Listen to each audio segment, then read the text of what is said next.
Hola, hola, muy bienvenidos a todos a nuestro podcast Futuro Tech, el espacio donde exploramos cómo crecen y evolucionan los equipos de tecnología y descubrimos las mejores estrategias para atraer, desarrollar y retener talento clave en el mundo tech. Soy Estefanía Wartensleven, cofundadora de Mi Bucle, y en cada episodio tendremos conversaciones con líderes en tecnología y profesionales de talento que están marcando la diferencia en la construcción de equipos de alto rendimiento. Hablamos de roles críticos, tendencias en contratación y cómo las áreas de talento pueden ser un aliado estratégico para lograr el éxito en la industria tecnológica. Si sos un líder que busca construir equipos tech efectivos, un profesional de talento interesado en las mejores prácticas para contratar y desarrollar talento, o simplemente un apasionado de la tecnología, este podcast es para vos. Gracias por acompañarnos y comencemos. Bueno, estoy muy contenta porque hoy tenemos un invitado especial que nos va a estar acompañando y contando su experiencia en el mundo de la tecnología. Hoy vamos a estar hablando con Sebastián Montini, que es director de ingeniería en Bitso, una de las principales plataformas de criptomonedas de Latinoamérica. Sebastián nos va a contar cómo fue su camino desde sus inicios hasta liderar equipos de ingeniería en un entorno tan dinámico como lo es el fintech. Prepárate para una charla inspiradora sobre liderazgo, innovación y crecimiento en el mundo tech. Hola Sebas, muy Buenas, bienvenido. Estefanía. ¿Cómo Muchas estás? gracias. Muy bien, Estamos, muy bien. Es estamos viernes, se acaba la semana, así que espectacular.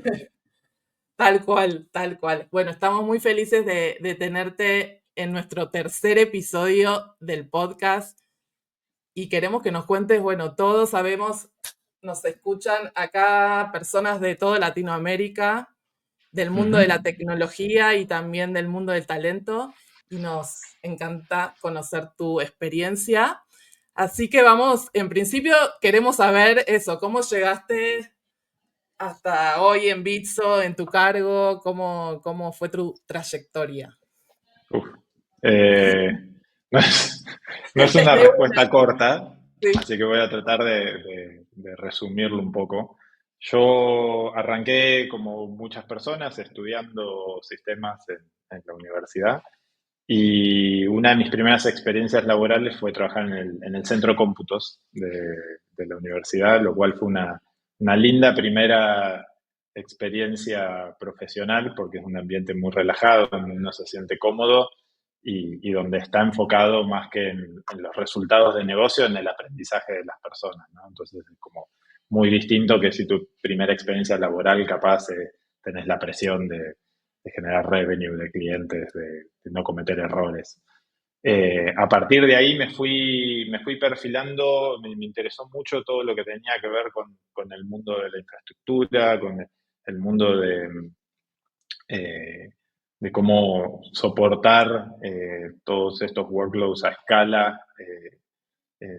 Justo se dio por una cuestión de timing, el mundo de cloud recién empezaba a aparecer en pañales, diría yo, y como que mi perfil se fue orientando para ese lado, había una necesidad muy grande en el mercado, entonces la verdad que las oportunidades no escaseaban en ese momento, y durante el principio de mi carrera tuve las posibilidades de participar en muchos tipos de empresas distintas, ¿no? Startups de 10 personas en un monoambiente, todos apretados, haciendo lo que podíamos, hasta multinacionales, unicornios que cotizan en bolsa. Eh, y uno de esos días surgió una oportunidad de venirme para Buenos Aires. Yo soy originalmente de Mar del Plata. Y la tomé así medio sin pensarlo mucho. Y ahí se me empezaron a abrir muchas más puertas, ¿no? El mercado a principios, mediados de los años 2000, el mercado estaba, la verdad, en una situación de mucho crecimiento y en Buenos Aires explotaba. Y tuve la oportunidad de poder ir creciendo en mi rol y especializándome como una persona técnica, como ingeniero, al punto de participar en un montón de conferencias, compartir mis experiencias con muchas otras personas y acercarme mucho a la comunidad. en ese momento estaba recién naciendo lo que era CISARMI, que era como la comunidad de las personas que estaban más o menos en la misma que yo. Y fue como una muy linda experiencia nutrirse de las historias, algunas buenas, algunas no tan buenas, de gente que estaba en una misma situación y también tener esa oportunidad de ayudar a otros que recién estaban arrancando a crecer. Llegó un momento en el cual, eh, un poco por la experiencia previa y un poco por el networking que se había hecho a través de la comunidad, se me presentó una oportunidad de tomar mi primer rol de liderazgo, digamos, en una empresa muy pequeña, local, pero me resultó interesante la posibilidad de trabajar con algo que para mí tiene un grado de complejidad mayor que la tecnología, que son las personas, ¿no? La tecnología es compleja, hay mucho para aprender y está cambiando todo el tiempo. Las personas nos demuestran que la tecnología es sencilla al lado de lo que le pasa a cada una de las personas con las que trabajamos. Así que la verdad que me resultó súper interesante, fue mi primer acercamiento, liderar un equipo, creo que eran unas 5 o 6 personas, que después se transformó en algo más grande. Cometí un montón de errores, un montón de errores, la verdad que hubo muchas cosas que salieron mal, pero también me llegó un montón de aprendizajes, tuve un buen acompañamiento del que era el CTO en ese momento de la empresa, que me ayudó, me guió un poco durante ese camino. Y luego apareció otra oportunidad ya en una empresa más grande, en una empresa multinacional que tenía la intención de crecer fuertemente en Argentina, y un poco por la experiencia técnica mía, más la poca experiencia de liderazgo y con el networking que había podido hacer en la comunidad, era como un fit muy bueno para arrancar a crecer toda esa presencia que querían hacer local. Y nada, me pareció una oportunidad súper entretenida, no solo la de liderar un equipo, sino la de armar y formar ese equipo desde cero, ¿no? Que vengan con la chequera y digan, Tomás, anda a armar el equipo que a vos te gusta, anda a juntar a toda esa gente que conoces, que siempre quisiste trabajar con ellos. Y armamos un grupo fantástico. Eh, Cometimos un montón de errores, que después te contaré un poco más, distintos, errores nuevos, eh, pero la cosa funcionó muy bien, crecimos un montón. Yo entré para armar un equipo de 4 personas al local en Buenos Aires y a los 2 años y medio estaba liderando una organización de 30 y pico de personas en 5 time zones diferentes en el mundo. Así que el crecimiento se dio una parte natural por el crecimiento de la empresa y las necesidades de negocio que tenía la empresa, y otra parte por el acompañamiento y el mentorship de algunos de los que fueron mis managers en esa empresa, que al día de hoy sigo charlando y sigo en contacto con ellos. Me Y parece, ahí estuve 7 años, hasta que el negocio hizo un cambio y yo sentí que era el momento de darle un cierre a ese ciclo. Y llegó Bitso, que estaba buscando justamente aprovechar muchas de esas experiencias y esos aprendizajes para corregir y darle forma a lo que venía a ser el nuevo área de plataforma que están tratando de formar. Y bueno, acá estoy ya hace 1 año y medio casi en Bitso. un visionario. Muy interesante. Por todo. Sí, bueno, pero ahora como hoy en día la tecnología sí, sí, está más en auge, todos hablamos de la tecnología, pero quizás, bueno, hace 20 años atrás no era, sí, venía creciendo, pero no era tan así. Sí. Y va, hoy está más al alcance de todos. Pero me parece súper Hoy está interesante, embebida en todos lados, en todos claro, lados. es parte de nuestra vida diaria. Me parece muy Ujú, interesante esto que comentás. Vos sabés que nos escuchan a nosotros desarrolladores, líderes de ujú. tecnología, directores,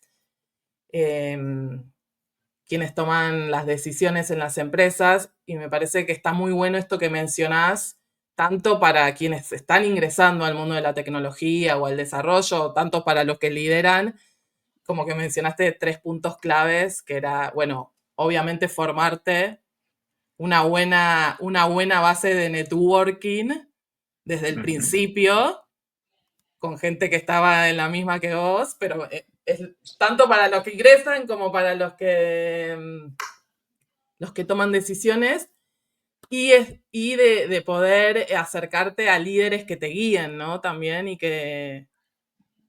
y poder, que te puedan brindar su experiencia para poder crecer. Sin duda. Igual creo que en esa segunda parte también hay un cierto factor de suerte, ¿no? Porque así como me han tocado líderes que me han ayudado un montón en mi crecimiento, personas de las cuales hoy me doy cuenta que aprendí y que muchas de las características mías como líder se formaron a partir de las cosas que yo veía de ellos. También me tocó trabajar con gente que no era tan así, ¿no? Simplemente esas malas experiencias a veces el cerebro como que las olvida y solo recordamos los momentos lindos, pero no todo siempre es color de rosa. A veces hay experiencias que uno tiene que aprender y tomar la decisión de mover al siguiente paso, y no quedarse también atrapado en situaciones que no son beneficiosas para uno como profesional, ¿no? Tal cual, pero sin duda seguramente de esas experiencias también aprendiste Exacto. lo que no hay que hacer cuando uno lidera. Y en ese punto me interesa profundizar un poco cómo fueron los principales desafíos que vos enfrentaste a la hora de pasar de un rol técnico a un puesto de liderazgo. Muy bien, es una muy buena pregunta. Creo que depende mucho del background y del camino que hace cada uno al momento que toma que es la decisión de hacer ese switch, ¿no? Pero para mí uno de los challenges eh, más difíciles al principio tiene que ver con ese cambio de no solo de mindset, eh, sino con entender la responsabilidad que uno está tomando. Es muy fácil, sobre todo si ese switch de técnico a manager o a líder uno lo hace en la misma empresa, que es algo muy común, ¿no? Uno va creciendo en su rol y en un momento le ofrecen la oportunidad de liderar un equipo, donde te encontrás en una situación en la cual las personas con las que compartías todos los días y eran tus pares, de repente son personas sobre las cuales vos tenés cierto nivel de influencia y tenés impacto real en sus vidas todos los días. Y es una responsabilidad bastante grande que a veces no es sencilla al principio. Para poner un ejemplo de por qué digo esto, yo cometí el mismo error en dos extremos completamente opuestos.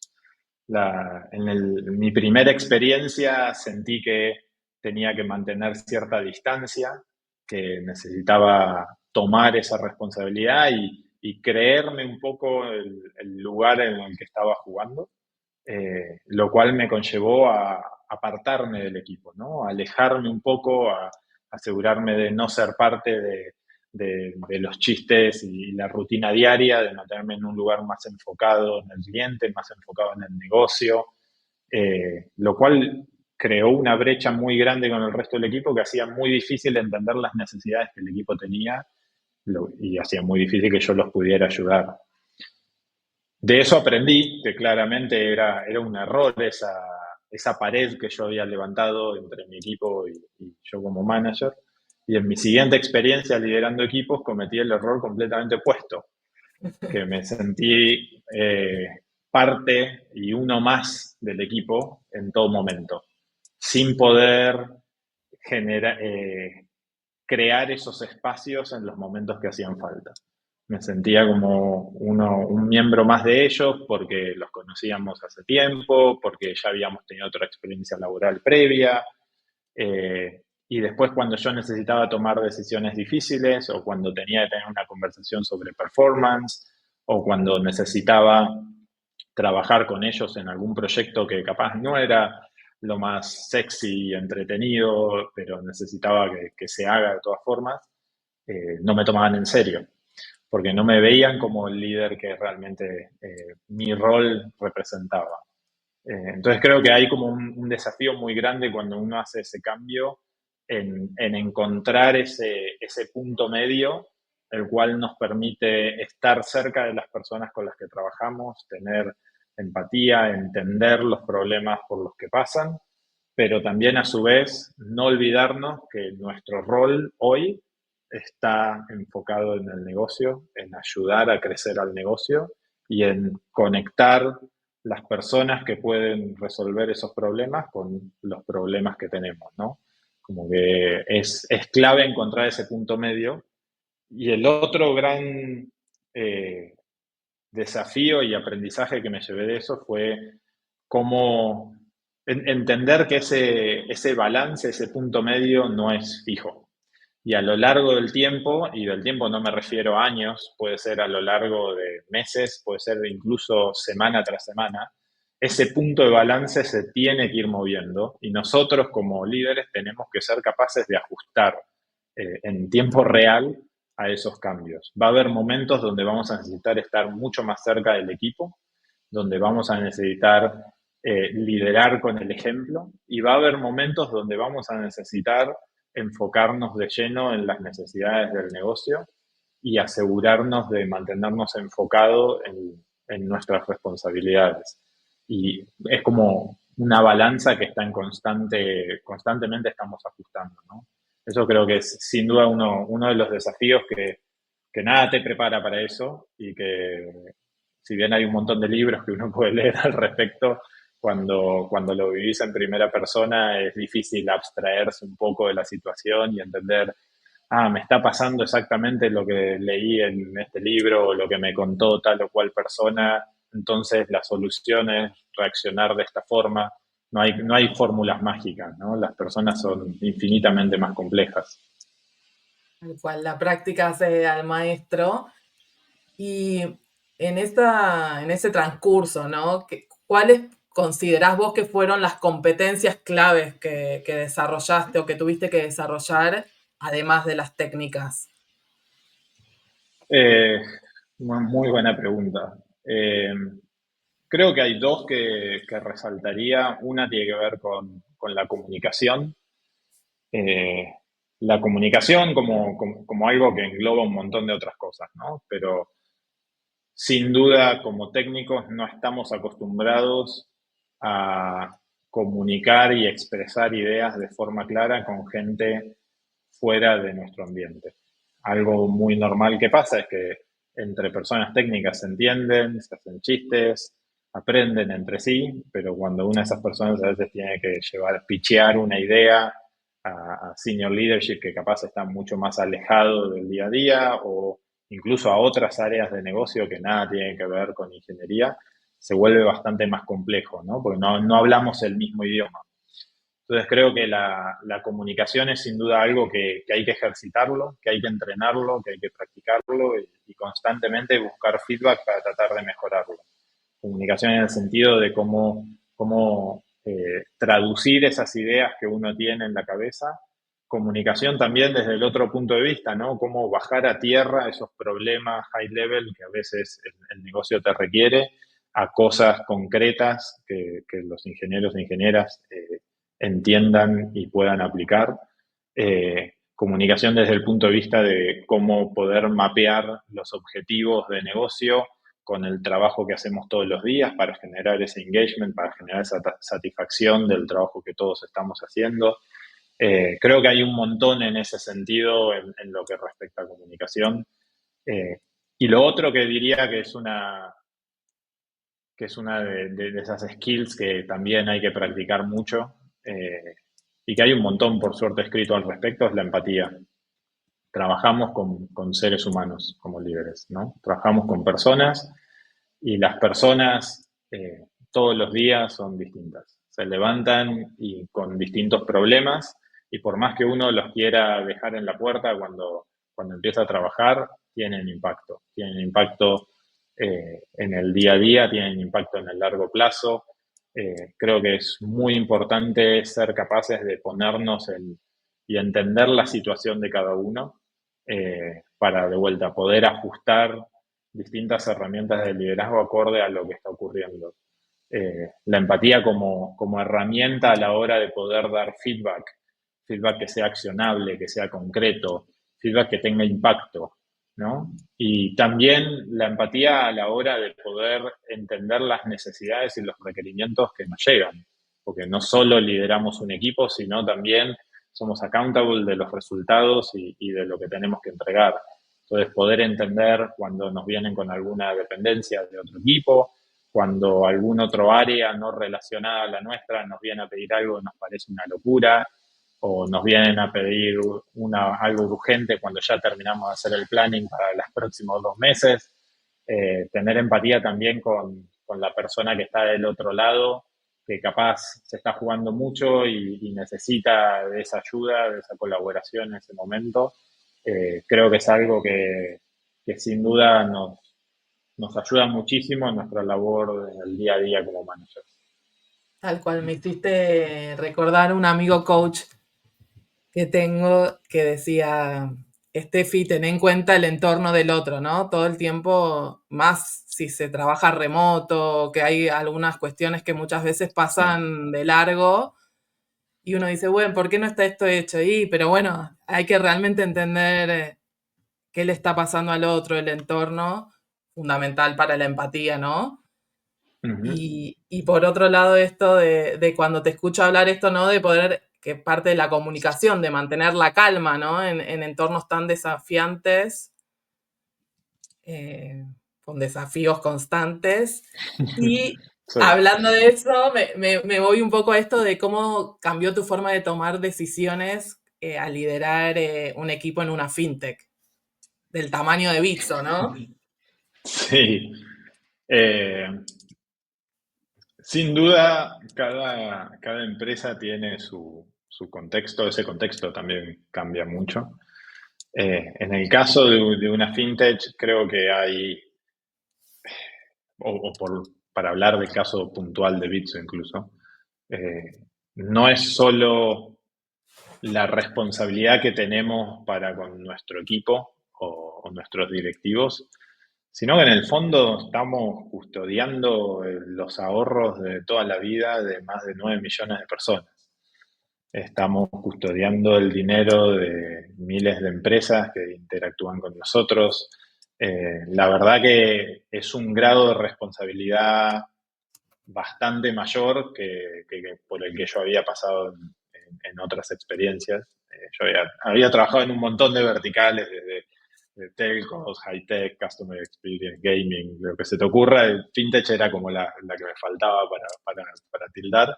Y creo que sin duda coincido, es un ambiente distinto por dos razones. Uno, por la seriedad con la que tenemos que encarar nuestro trabajo, con un foco muy grande en todo lo que tiene que ver con seguridad y con compliance, por estas mismas razones. En el fondo, el, tanto el bienestar como el futuro de la compañía está dado por la confianza que generamos para con nuestros usuarios. Ese es el asset más valioso que nosotros tenemos.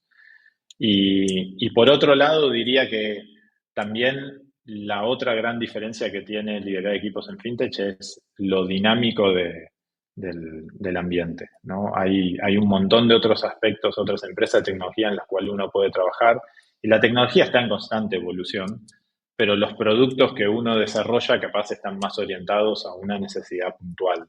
En el mundo FinTech esas necesidades están cambiando constantemente.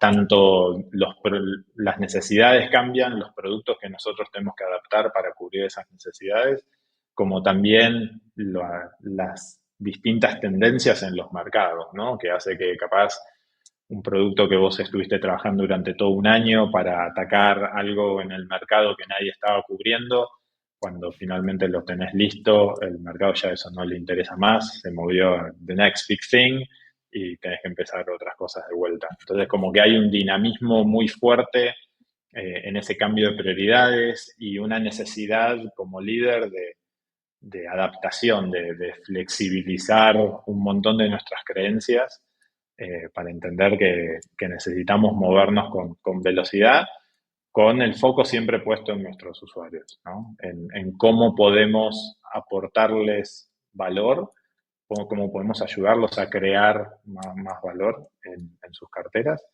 y ganarnos y mantener la confianza que ellos tienen con nosotros, porque sin eso no hay empresa fintech que funcione. Y a ver si te animás a contarnos algún error valioso que hayas cometido en tu camino hacia el liderazgo. La parte fea que nadie quiere contar. Eh, Creo que sin duda uno de los, no sé si es el error más grande que cometí, o sea, ya conté un par de errores donde metí la pata, pero sin duda una de las enseñanzas que me llevé fue relacionada a lo que tenía que ver con talent acquisition, ¿no? Con el reclutamiento, con el armado de equipos. Eh, Cuando comenzaba mi carrera, era muy fácil pensar de que si me daban un presupuesto infinito de dinero, yo iba a querer armar un equipo. En ese momento yo quería armar un equipo con lo mejor de lo mejor. Yo quería los Galácticos del Real Madrid, un equipo todo lleno de estrellas que yo conocía, que ya sabía que tenían un track record probado en otras empresas. Eh, y cuando pude acercarme un poco a ese objetivo, no lo llegué a cumplir, cuando pude acercarme un poco a ese objetivo, me di cuenta que la falta de balance dentro del armado del equipo es un error que es más común de lo que parece y que tiene un impacto tardío sobre el resultado de nuestros equipos. Digo tardío porque inicialmente cuando armamos ese equipo las cosas funcionan muy bien, empezamos a deliberar a un ritmo que no habíamos visto antes, pero muy tarde o temprano llegamos a la conclusión de que ese equipo no puede escalar. Obviamente puede escalar los entregables que está produciendo, pero no puede escalar como equipo, porque las oportunidades a medida que uno sube en el career ladder son cada vez más escasas. Y si uno no tiene ese balance en el equipo, lo que se encuentra son con un montón de personas que son compañeros que en el fondo, quieran o no, están compitiendo por el siguiente paso. Y uno como líder no busca generar esos conflictos, sino por el contrario, estamos buscando solucionar esos conflictos.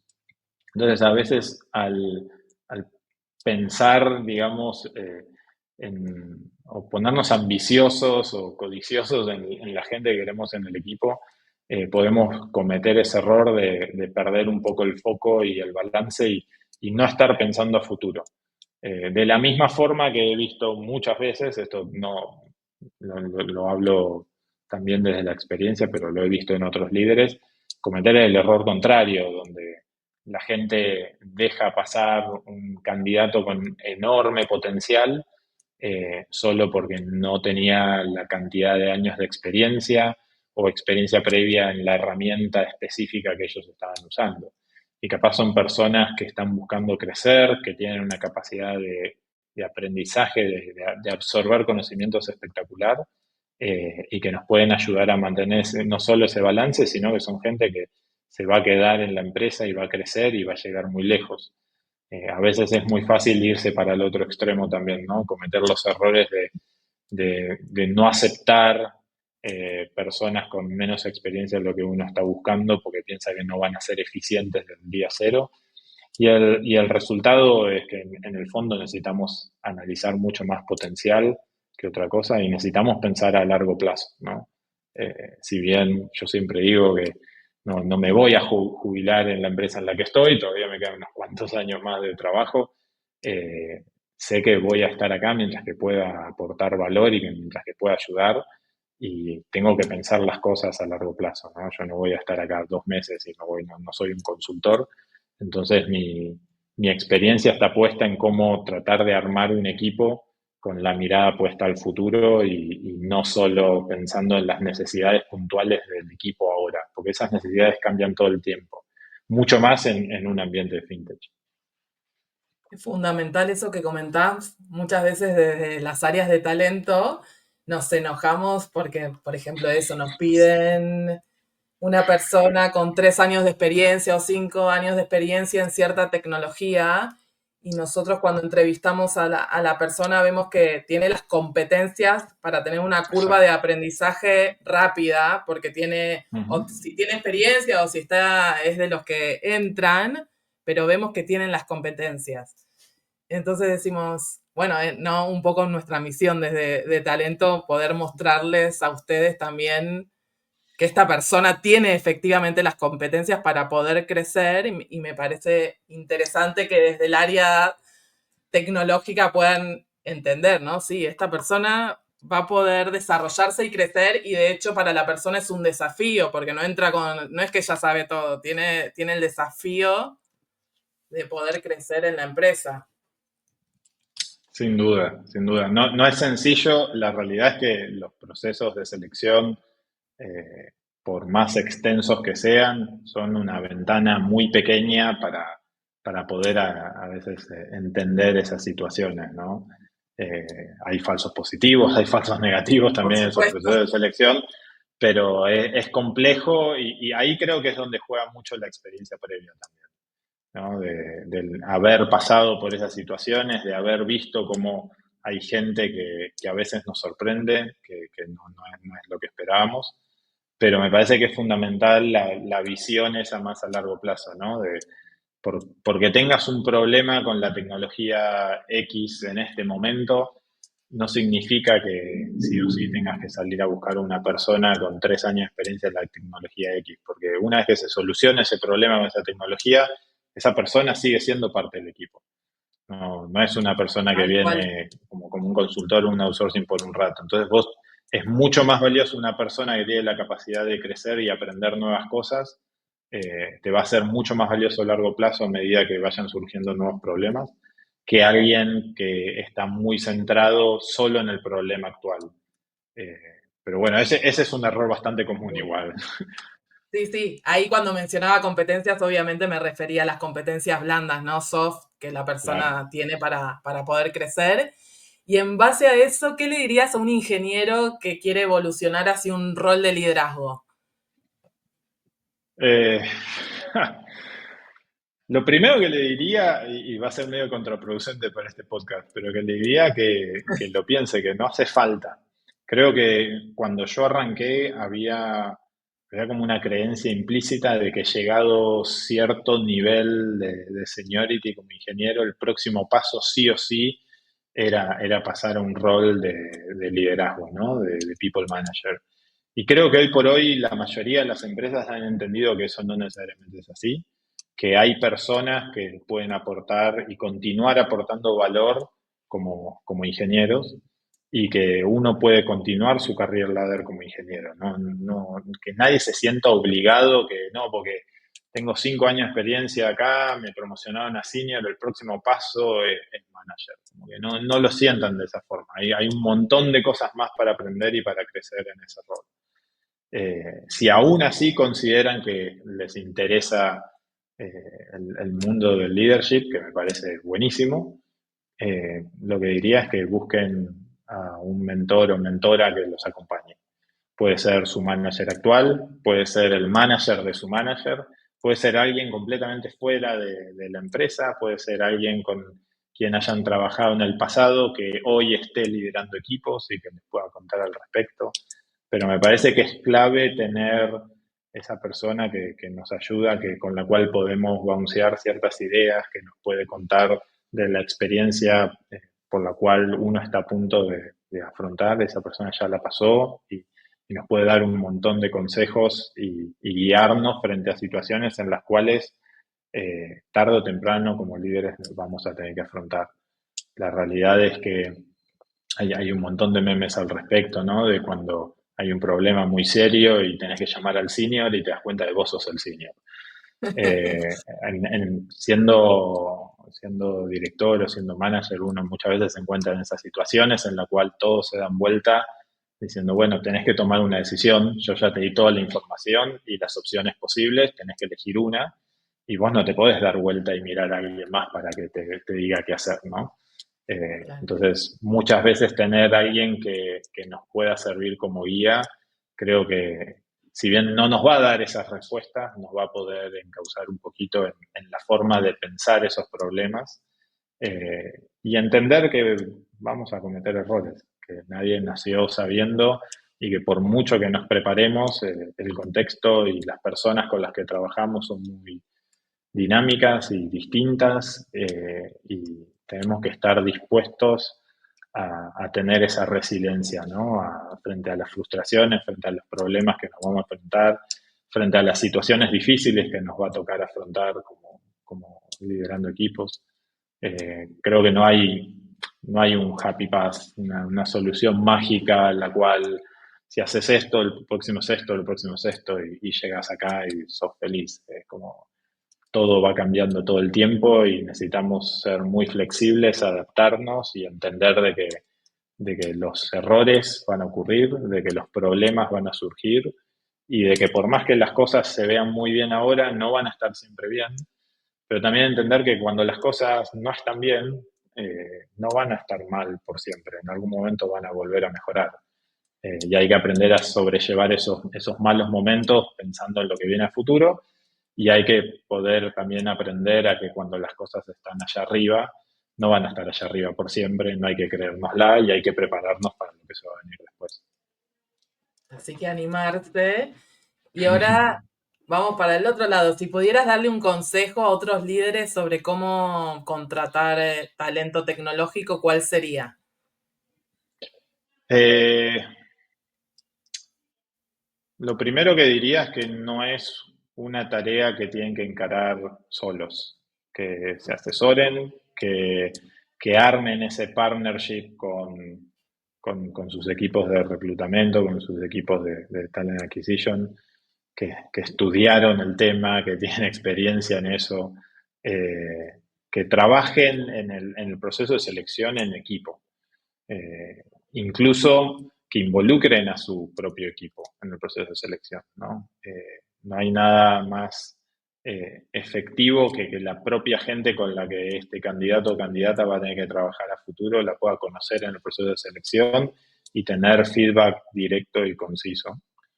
Y lo otro que diría es que este tipo de decisiones no son fáciles. El periodo de evaluación es muy pequeño para conocer a una persona a fondo, así que tenemos que estar cómodos sabiendo que en algún momento podemos cometer un error y que no es el fin del mundo y que se puede subsanar y que se puede salir a buscar.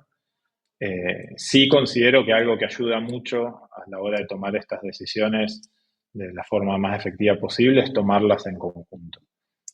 Ya hace varios años son distintas empresas en las que trabajé que se utiliza esta metodología de hacer un debrief al final del proceso y tomar esa decisión de hire o no hire en conjunto con todas las personas que tuvieron la oportunidad de conocer al candidato o candidata.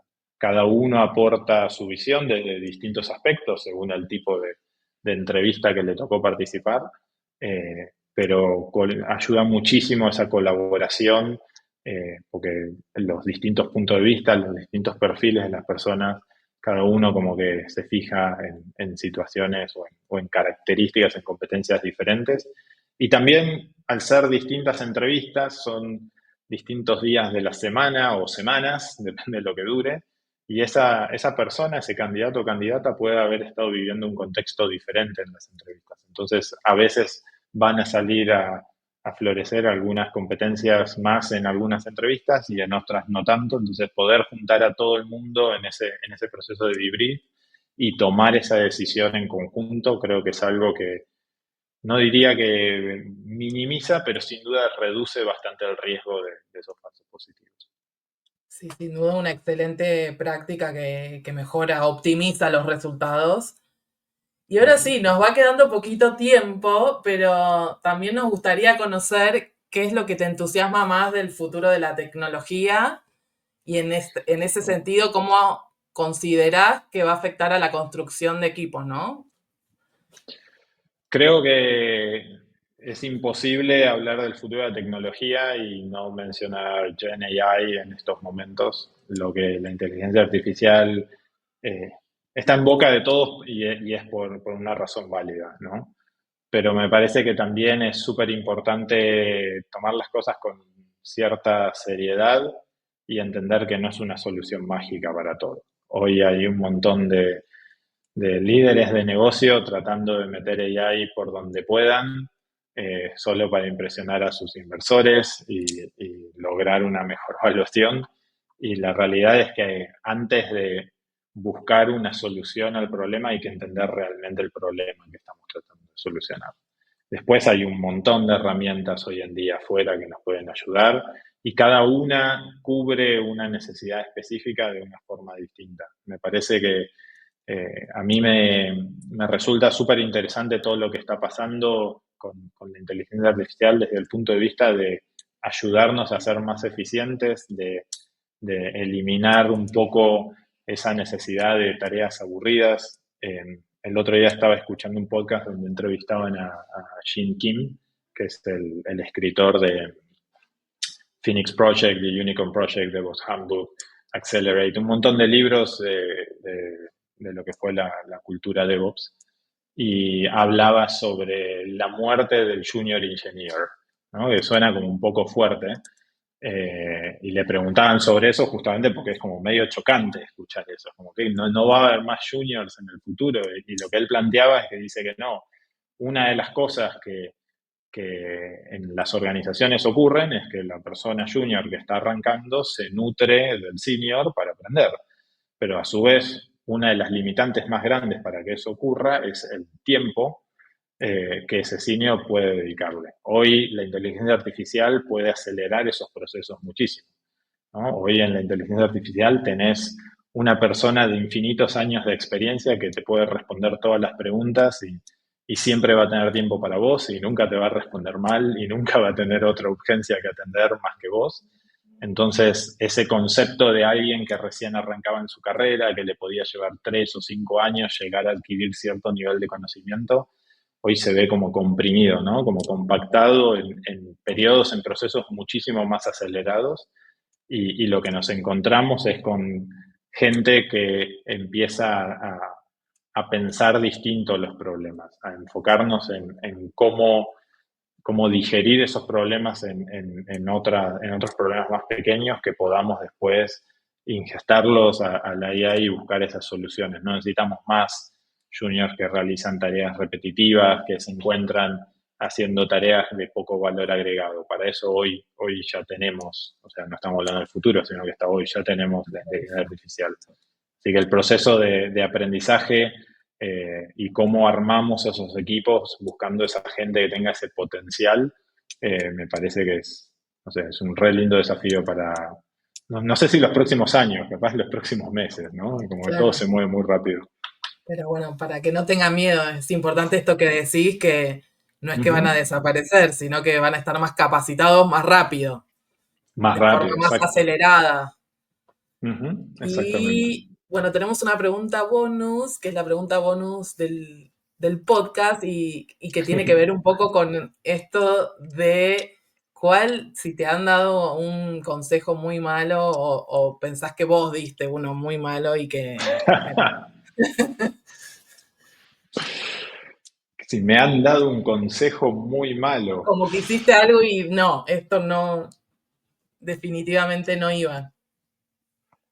no, te voy a cambiar un poco la pregunta. La realidad es que en algún momento me dieron un consejo que parecía muy bueno, pero me parece que el error es tomarlo como una regla absoluta. Tenía un VP en otro trabajo que siempre, cada vez que había algún problema, algún conflicto grande, ya sea entre distintos equipos o con alguno de nuestros vendors o clientes, siempre me decía, anda vos a la reunión, anda vos a tratar de resolver este problema y si no lo lográs, ahí sumame a la próxima reunión y me escalas a mí.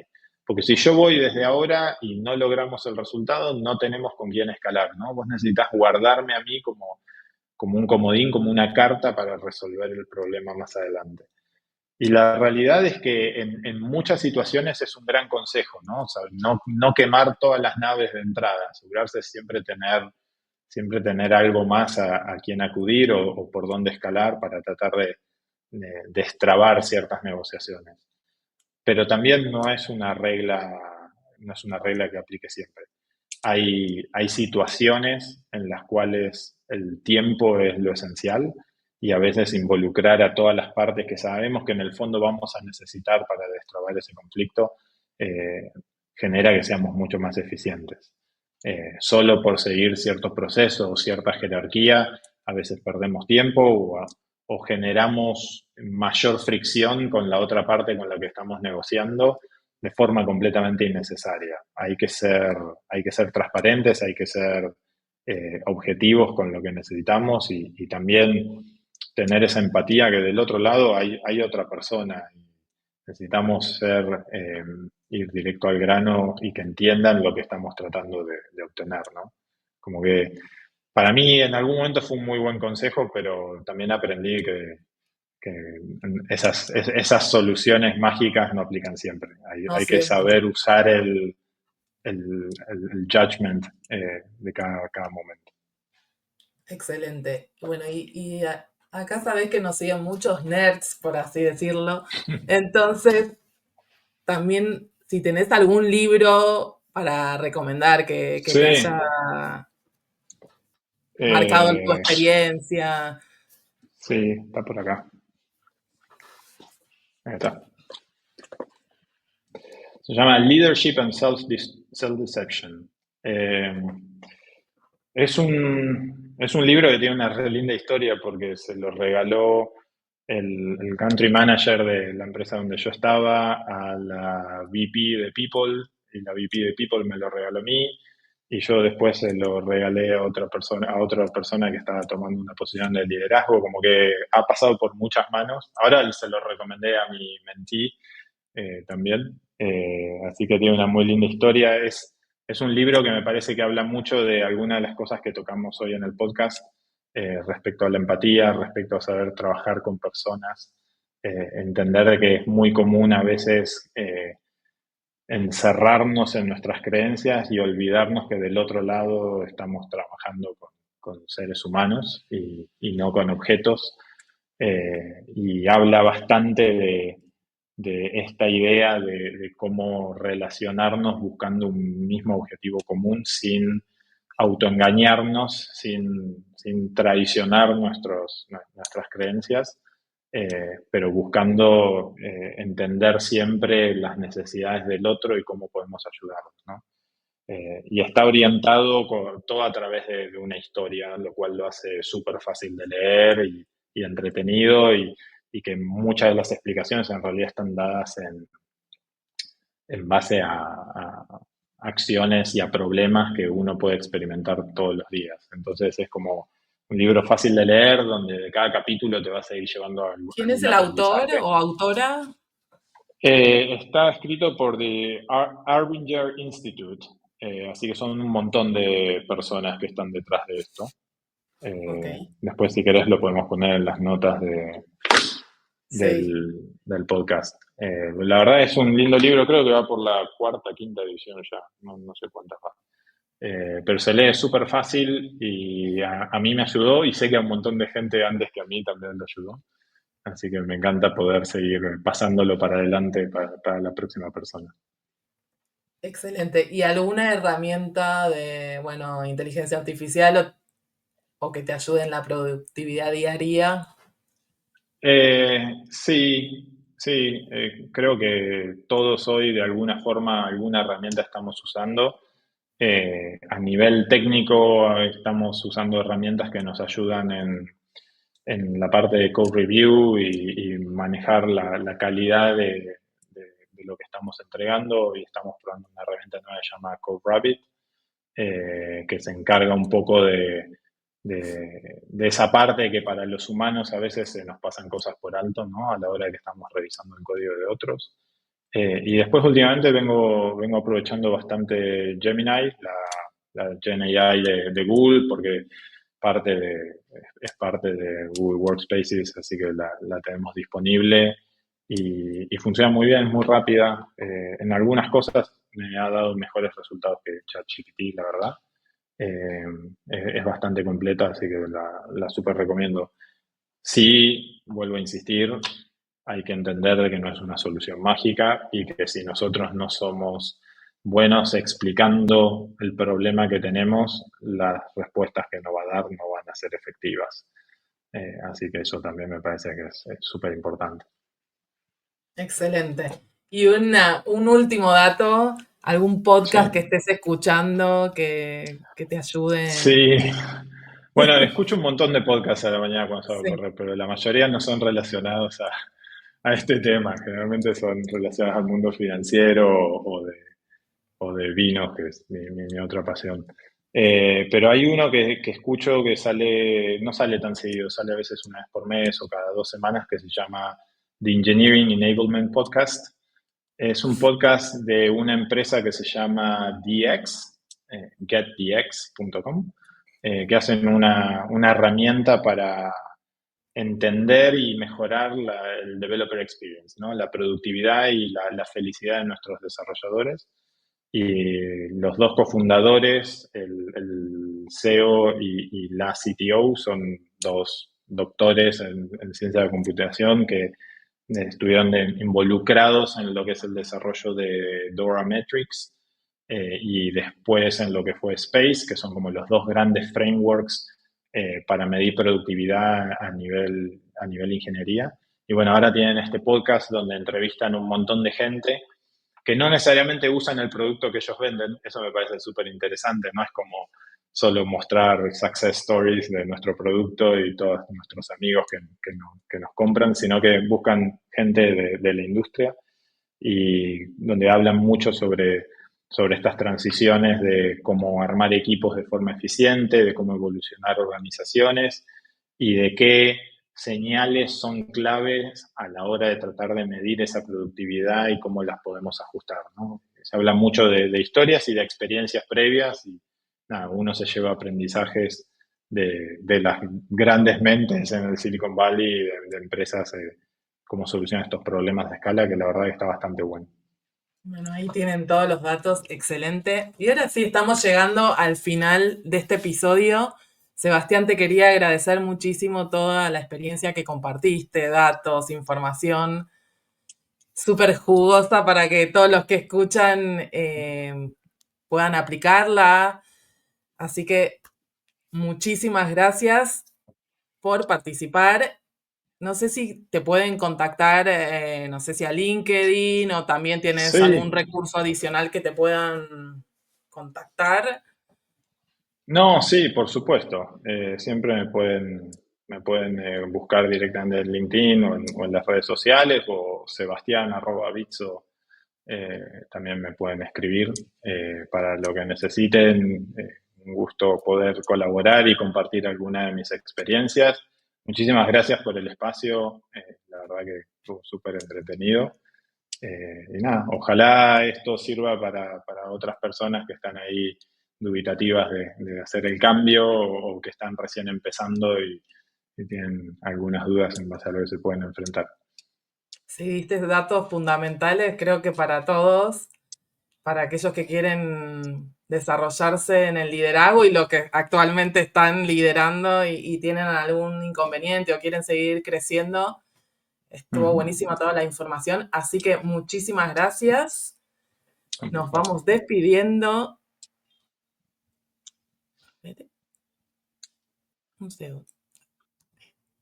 Bueno, muchas gracias a todos por escucharnos. Como saben, esto es Futuro Tech, donde el talento y la tecnología se juntan. Si les gustó el episodio, les pedimos que se suscriban a nuestro canal, que le den like. También nos pueden escuchar por Spotify y pueden ir a nuestras redes sociales, Mi Bucle en LinkedIn, Instagram, Twitter. Nos pueden ver por todos lados y también nos pueden escribir a info@mibucle.com y los esperamos en la próxima semana para un nuevo episodio de Futuro Tech. Muchísimas gracias.